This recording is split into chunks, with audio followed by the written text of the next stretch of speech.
De volta com o seu Metrópole em Ação. Olha, gente, é cada vez mais comum alguém falar que está com sinais de ansiedade. É ou não é? É ou não é? Deixar essa questão de modismo de lado e encarar esse problema de frente. Pessoas das mais diferentes camadas sociais reclamam de sintomas que podem ser, podem ser diagnosticados como decorrentes destas aflições, dessa agonia, dessas preocupações que hoje ganham o nome de ansiedade. Hoje não, né? Já vinha há muito tempo com o nome de ansiedade, é claro, mas hoje está se falando muito mais do que antigamente. Mas diagnóstico não é fácil assim, não. Não é tão fácil você dizer, você está com ansiedade, isso é ansiedade. Não é tão fácil. Se é assim entre os adultos, imagine entre as crianças e adolescentes. Ainda é mais difícil identificar se aquilo que a criança está apresentando é ansiedade ou não. Como saber se o menino ou a menina está de fato com ansiedade ou se são coisas próprias da idade por conta da ação de hormônios em larga escala que eles recebem exatamente do organismo nessa fase da vida? Como saber? Só um especialista. De acordo com a pesquisa da Unicef, 1 a cada 7 crianças e adolescentes com faixa etária entre 10 e 19 anos, jovens até, convive com algum transtorno mental diagnosticado em todo o mundo. 1 em cada 7, hein?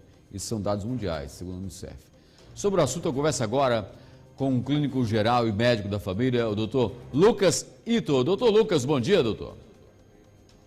Bom dia, Márcio. Tudo bem? Tudo bem. Lucas, me diga uma coisa, como identificar a ansiedade no público infanto-juvenil, a criança ou adolescente até 18, 19 anos, como identificar? O diagnóstico ele é semelhante ao do adulto, né? Nós temos que ter aquele sintoma central, que é um medo excessivo, temor excessivo, preocupações excessivas, com repercussão no sono, trazendo fadiga, irritabilidade, tensão muscular, que acontece mais de 6 meses, na maioria dos dias dos últimos 6 meses. Tendo isso, nós temos o diagnóstico de ansiedade. O que a menina ou o menino apresenta? É aquela irritabilidade, chorando por qualquer coisa, inquietude? Qual o sinal que acende o alerta para os pais? Normalmente, sim. Essa inquietude, dificuldade de concentração, dificuldade de relacionamento, isso relacionado à ansiedade. A primeira parte que o senhor falou da questão de estar retraído, de estar mais contido, e aí a gente vai para outro polo, que é o polo mais da depressão. Eita, a depressão já é alguma coisa, aí já é um agravamento ainda maior da situação. Como tratar isso aí, doutor? Como tratar? Somente com especialista? Hoje em dia, nós sabemos que é importante o acompanhamento do especialista, porém, existe uma causa intrínseca, né, que faz parte do processo educacional. Como o senhor citou, crianças e adolescentes, a gente sabe que existe um papel fundamental, tanto da família quanto da escola, nas questões de adaptação. A gente traz um fato novo, né, que é recente, que é a atenção que nós temos que dar às telas, né, tablet, celulares, televisão, e isso utilizado em excesso. As últimas pesquisas mostram que nós temos um grande impacto na saúde mental das crianças e adolescentes, né? É mesmo, rapaz. Eu pensei que o impacto foi somente na visão, né? Na questão dos olhos e tudo. Quer dizer, na saúde mental adolescente, o uso muito efetivo de rede social, de computador, pode afetar a saúde mental dos adolescentes?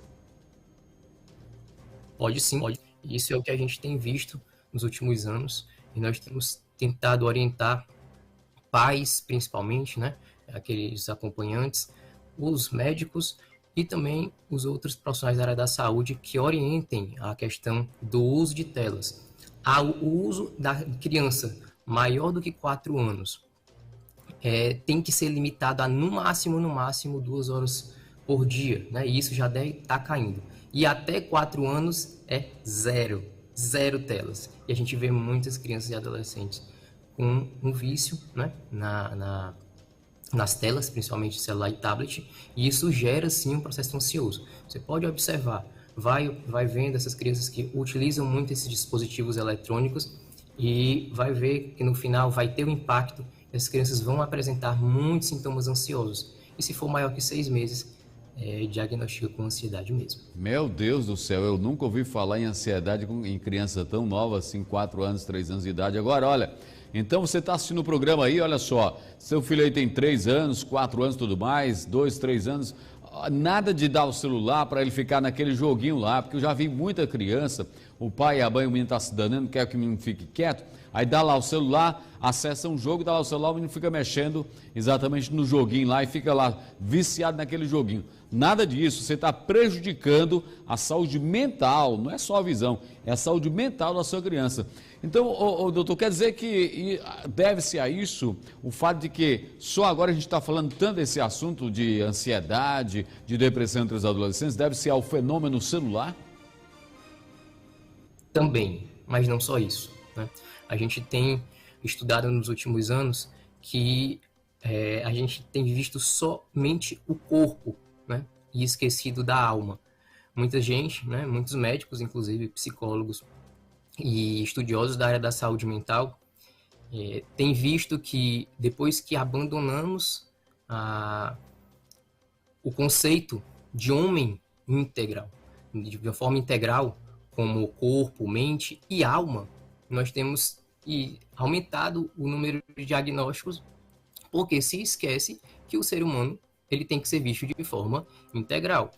E aí a gente tem uma educação, né, voltada somente para as coisas sensíveis, né, que são sensíveis ao corpo, né, eu vou indo, eu estudo, eu aprendo para que eu possa ter uma profissão e isso me gerar um recurso, né, e isso é mais ou menos a base, e temos esquecido a parte filosófica da coisa, né. E desde que houve o iluminismo, né, lá no século passado, isso vem tendo essa repercussão, porque a gente tende a ter a base somente no homem, no corpo, né, e não na alma. Você prestar atenção, né, para que a gente entre em movimento, a gente se utiliza das nossas pernas, né, e aí a gente coloca, nossas pernas são um meio, né, e o cérebro, para esse movimento de andar, ele é meio ou ele é a causa do movimento? Muita gente vai pensar, não, é a causa, porque o cérebro pensa e aí o movimento é mandado para as pernas e as pernas executam. Mas não, o cérebro é meio também. E aí a gente esquece que quem manda, né, as nossas ações é uma alma que a gente meio que abandonou, tanto na parte educacional quanto na parte da saúde. E a gente tem feito um resgate, né? Eu e os meus grandes colegas do Cruz da Vida, instituição médica da qual eu faço parte, nós temos feito um resgate do ser humano, entendendo bem o seu corpo, mas também podendo tratar a alma, que é algo que foi esquecido. Muito bacana, doutor, porque é a primeira vez que eu vejo um médico falar não somente de tratar o corpo, mas tratar a alma também. Realmente as pessoas esquecem que tem alma, né? E a alma adoece também como o corpo, né? Se a alma adoece, o corpo também não vai estar bem. Não adianta tratar o corpo se a alma está doente, né? Doutor, muito obrigado aí. Tomara que a gente possa também saber cuidar da nossa alma, né? Rezar muito, desejar muito o bem às pessoas. Como é que a gente cuida da alma, hein, doutor? Antes eu queria falar um pouquinho porque a gente vê que atualmente nós temos as medicações mais modernas, né? Os tratamentos mais modernos, uma disponibilidade de várias áreas da psicoterapia e era para estar melhor, né? Era para a gente ter casos de ansiedade, depressão e outros transtornos mentais bem menor.